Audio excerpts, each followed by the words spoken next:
Item ಯಾವುದೇ ಇರಲಿ try ಮಾಡಿ ಆಚಿ ಚಿಕನ್ ಮಸಾಲಾ. ಭಾರತದಲ್ಲಿ ಆರಂಭಿಕ ಹಂತದಲ್ಲೇ ಇಷ್ಟೆಲ್ಲ ಸಮಸ್ಯೆಗಳು ತಲೆದೂರೋದಕ್ಕೆ ಯಾಕೆ ನಮ್ಮ ಹತ್ರ ಪೆಟ್ರೋಲ್ ಡೀಸೆಲ್ ಸಾಗಾಟ ಆಗ್ತಾ ಇಲ್ಲ, ಅಂದ್ರೆ ತೈಲ ಸಾಗಾಟ ನಿಂತು ಹೋಯ್ತು, ಯಾಕೆ ಕಮರ್ಷಿಯಲ್ ಸಿಲಿಂಡರ್ಗಾಗಿ ಇಷ್ಟೊಂದು ಅಭಾವ ಸೃಷ್ಟಿಯಾಯಿತು ಅನ್ನೋರಿಗೆ ಬಹುತೇಕ ಉತ್ತರ ಸಿಕ್ಕಿದೆ. ಅದು ಇರಾನ್ ಕೈಗೊಂಡಂತಹ ಒಂದು ನಿರ್ಧಾರ, ಹರ್ಮುಜ್ ಜಲಸಂಧಿಯನ್ನ ಯುದ್ಧದ ಪರಿಸ್ಥಿತಿಯಿಂದಾಗಿ ಕಂಪ್ಲೀಟ್ ಆಗಿ ಕ್ಲೋಸ್ ಮಾಡೋದ್ರಿಂದ ಅದೇ ಹರ್ಮುಜ್ ಜಲಸಂಧಿಯ ಮೂಲಕ ಭಾರತಕ್ಕೆ ಸಪ್ಲೈ ಆಗ್ತಾ ಇದ್ದ ತೈಲ ಮತ್ತು LPG ಸಾಗಾಟವನ್ನ ಕಂಪ್ಲೀಟ್ ಆಗಿ ಸ್ಥಗಿತಗೊಳಿಸಲಾಗಿತ್ತು. ಅದರಿಂದ ಸಮಸ್ಯೆ ಅಂತ ಈಗ ರಾಜತಾಂತ್ರಿಕ ಜಯ ಸಿಗ್ತಾ ಇದೆ ಭಾರತಕ್ಕೆ ಈ ವಿಚಾರದಲ್ಲಿ ಅನ್ನೋದರ ಡೀಟೇಲ್ಸ್ ಇದು.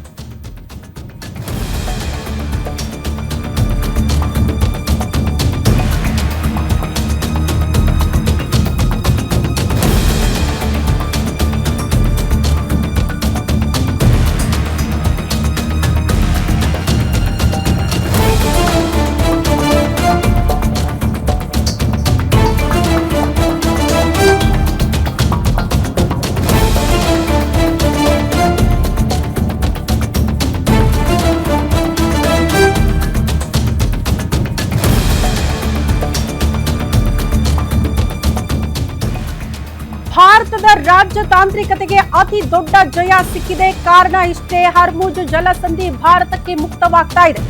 ಭಾರತಕ್ಕಿನ್ನು ಹರ್ಮುಜ್ ಜಲಸಂಧಿ ಓಪನ್ ಆಗಿರುತ್ತೆ.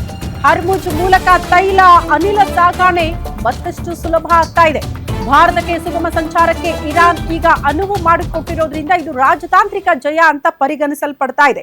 ಭಾರತ, ಚೀನಾ, ರಷ್ಯಾ, ಇರಾಕ್ ಮತ್ತು ಪಾಕಿಸ್ತಾನಕ್ಕೆ ಮಾತ್ರ ಸಮ್ಮತಿಯನ್ನ ಕೊಟ್ಟಿದೆ ಅಂತ ಇರಾನ್ ವಿದೇಶಾಂಗ ಸಚಿವ ಸೈಯದ್ ಅಬ್ಬಾಸ್ ಈ ರೀತಿ ಘೋಷಣೆ ಮಾಡಿದ್ದಾರೆ.